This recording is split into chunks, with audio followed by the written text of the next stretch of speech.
The views and opinions of this program are those of the hosts, guests, and callers. There is substantial risk of loss in trading futures and options, which you should carefully consider prior to trading. Well, we had a WASDE report out on Tuesday. Typically, the December report is a copy and paste of the November WASDE numbers, and that was mostly the case, but we did get a few changes of note, particularly on the corn side. There was a few things in wheat as well that stood out. So let's run through this and talk about it. Joining us for market analysis here today on Market Talk. Always good to have him on, Jacob Burks with agmarket.net. Jacob, thanks for being with us. And, usually a WASDE report day is very eventful and busy for all of us in the industry. That wasn't really the case on Tuesday, except there was maybe a few numbers that I think caught folks by surprise, Jacob. Hey, I thought that's what I was on today for, is just because it was going to be a yawner and we would be done here in about 5 minutes. But, actually, the USDA surprised us by not surprising us. So, here we are with some data that changed on the demand side. And I think that's the big talk. That was the big question mark going into it is, hey, what are they going to do? There's a lot of question marks, but they usually don't do anything. They never touched the production on this. So that wasn't a question. But, yeah, they did make some rather eventful changes, and the market slowly reacted to it. We've just been crawling up here higher every day to the point where we're going to be about 7 or 8 higher in the corn market. The beans have just stayed pretty steady at a nickel higher most of the day, and the wheat was up about 3. So no big, huge moves, but just some let the producer smile a little bit that we got a little bit of stability there. Well, and let's talk about those corn moves. And you mentioned no changes to production. That's expected. We always typically see that on a December report. But looking at corn, ending stocks below trade expectations, 1.738 billion bushels this month. I think the trade expectation was in the 1.9 area. Corn exports were raised 150 million. Ethanol usage up by another 50 million bushels. And then you mentioned this corn market, the reaction kind of muted, finishing higher on the day, but bumping up against some pretty hefty resistance levels, I feel like, here at this 450 level, Jacob. If you would have told me at the beginning of the day, Jesse, that they're going to cut 200 million bushels from the ending stocks number, I would have said, hey, the market's going to react pretty strong, and we're going to be pretty heavily higher. But we have been crawling up here every day. This is the 5th day I believe we're going to close higher in a row. So maybe that's factored in. I think even when you survey, even the people that put the surveys out on Bloomberg and Reuters, I guarantee you they were probably sitting there thinking, hey, we're justified. What's going on in the commitments, what's going on in export sales, it is justified to be higher. I just don't think the USDA is going to do it. I don't know if we all think they're going to go on vacation. They don't work last month or what, but it's something that we were very hesitant because, are they really, the USDA really, the questions were, is the USDA really expecting Mexico's imports to be just that much more? Or were they front running it? That was the questions that the analysts are talking about. Are others coming in here before tariffs are implemented? And I think that kind of got our question answered today as far as what the USDA wants. I believe that they feel like, hey, there's an opportunity that Mexico and others will just be increasing their imports from us this year. Do we wonder, specifically in this corn trade, Jacob, this 450 window, could this stir loose some bushels potentially here? I just wonder, the amount of working orders at this level, et cetera, et cetera.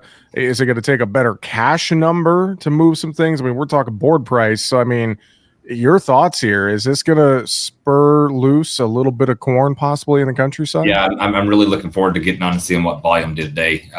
Talking with our JSA team in the morning, we'll get a pretty good heads up on how many of their customers got some corn bought here. And I would think, as we were talking throughout the day here, there's corn moving today. There's corn moving. There's beans even moving today. So I do feel like the producer had some working orders up here. I know personally that we had some. This was an area, whenever you look at the charts, it's pretty evident on there, whether you're looking at, the previous highs from October. We did surpass the November highs. We pushed up and are looking at the highs from October. So you have that trend line that we busted through a little bit here, that triangle we broke out. There's also a 200-day moving average there. If you go back and you look at the May to August fall. Okay, if you put the Fibonacci retracement on there, we're looking right here at 54, at being the 454, being the 50% retracement. So there's just a lot of headwinds here when you get up here at this 450 level, and so I would suspect that you'll see a big number of corn moving today. I know that there's going to be a lot of anticipation as we go through the first of the year, but just because producers like to wait until that first of the year, start getting some bills due, and then all of a sudden bin doors start opening up a little bit. So I'll be curious to see how much, but I do believe that you'll see quite a bit today. Well, and one has to wonder too, depending on how the week closes, how could that factor in across the grains and oil seeds, and that'll be a big thing to watch too. You mentioned to me the wheat trade. There were some moves there as well on Tuesday's WASDE. What did we find on the wheat side? Well, I mean, the biggest noticeable thing, was that they did change the ending stocks a little bit there. They increased some soft red exports, I believe white wheat as well. So minimal improvements to what we expect to be exporting. I think that you might even have a little bit more of that to come on the demand side when we start looking at a better reports, better analysis of what Russia actually did or is losing, or if it is. I think there's a lot of question marks there as far as their production, what that weather looks like. There's been a lot of reports, but then there were some reports that said, hey, it's a little too early to start guessing if what kind of production numbers that you're going to start seeing out there. So I think we got to wait and be patient a little bit there. But if that's the case, and you're still seeing sanctions from Europe on Russia and all that, I mean, are we? What kind of exports could we continue to increase our exports? And with the way our winter has started out, especially in the plains and the hard red country, seeing a demand-driven rally, I think that's kind of why I'm excited today. Whether it's wheat or whether it's corn, it's like, hey man, we did this on demand, and that's something that we've been hoping for, and that's what we have to have happen because just the production, domestically this year was there. We got big production, and so to see something come in a demand frame, hey, that was pretty exciting move today. Jacob, and looking at soybeans, not many changes there. I've heard some rumors in the trade that maybe we're starting to get some soybean cancellations. There's some concern about this soybean complex as a whole. I mean, and look at here too, fighting to get to $10 and above $10 after the WASDE report. What's your thoughts on the soybean trade right now? I think the soybeans were just sympathetic to everything and just stayed with them just to be friends. I mean, I think that you're looking at a bean trade that we've talked a lot about that doesn't have a lot of prayers as far as export numbers. You're seeing the exports push forward, and now you're starting to hear rumors of the cancellation. It's been expected heavily, and I think that when you start seeing those come through, it's just going to continue to weigh on it. I don't think that from the bean perspective that we got enough regulation or anticipation that we're going to see the crush make up for some of those lost exports that we're anticipating. So without some type of tax credit, without some type of guidance from a government and being able to make this bioenergy system work with tax credits and supplemented efforts, it's going to struggle. Now, I say all that with tongue in cheek because we know it just takes a swipe of a pen for that to happen. But right now at this point, I would be very protective of that not happening as we go through the end of the year and into the new administration. Jacob Burks with agmarket.net's our guest analyst here today on Market Talk. I want to ask you this, take this perspective with you here. Yeah. The season average U.S. corn price that came out on the WASDE is $4.10. The season average soybean price is $10.20 a bushel now. That's down 60 cents from last month. The corn number was unchanged. So you look at those season average estimates from USDA. I mean, from what I'm hearing, not a lot of guys excited about $10 beans putting those in the ground next year. Well, what do you think? Yeah, you're starting to get into what's the corn bean relationship. That's kind of as you go through the year, you start looking at what's the relationship. 2.2, 2.4. That's what we're used to seeing in that 2.6 maybe. So I don't see this being one of those years that really does anything to entice the producer to plant extra beans. As a matter of fact, you start seeing those rotations questioned. You start seeing those opportunities to hey, what kind of marginal ground am I going to put it in beans? Hey, beans haven't done that well, lately for me. I'm going to be more aggressive. Now, the question that I have from the agronomy standpoint is, what are these guys willing to pay? How many people put gas on? How many people put extra ammonia or anything that is in a way that, hey, we're going to plant some more corn next year. All of that said, 90% of your guys are going to be, they're sticking with their rotation, right? And there's not that opportunity this year like we had last year to say, hey, if you're going to buy seed, if you're going to buy extra, high priced fertilizer, go ahead and lock some corn in. It's just not there. That bean price that you're talking about, 10.10. I mean, that doesn't pay the bills in most of the Midwest countries or Midwest counties. And so I think that you're going to see that corn number come in. I mean, how many acres more can we plant? I think that's a question that I've heard. We put 94.5. I've heard 95 even, by some private guys. So I think that is something that we'll have to deal with. And I would definitely be prepared for it. And we're preparing for it right now. And of course, some of this could come down to what happens in South America. I know there weren't really any changes by USDA on the WASDE. There was a slight uptick in Argentine soy production. That was it. But you think about this big soy crop coming online from Brazil here the next several weeks. We're watching their weather as they get ready for their harvest rounds in beans, etc. I mean, barring a major weather problem in South America, which doesn't seem to be showing up right now, a couple dry pockets, but I mean, it's pretty ideal. I'm barring something unforeseen here, Jacob. I think that leans itself to your thoughts about more corn acres in the U.S. next year. Well, Jesse, even go to the fact of that's a big area we're talking about. We can't even make up a problem, and so when you don't hear a lot about South America, it's usually not good for us. And I think that when you look at the potential that they could grow, and I mean, we can talk about numbers that other people have talked about, and I don't have anything to go on but what they say. And 170 tends to be the low end of what people are talking about over there. And so I was happy that they at least see the USDA coming and raising the Argentina soybeans this report.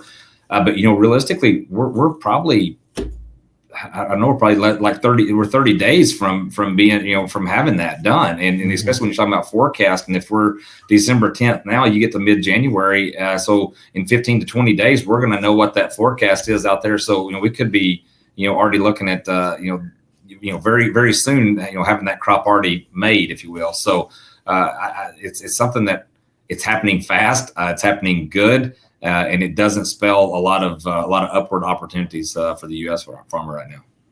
Let's talk livestock. Let's start with this hog market. And no, I'm not talking about your Arkansas Razorbacks, Jacob. I want to talk about hog market performed about like the Razorbacks have been. So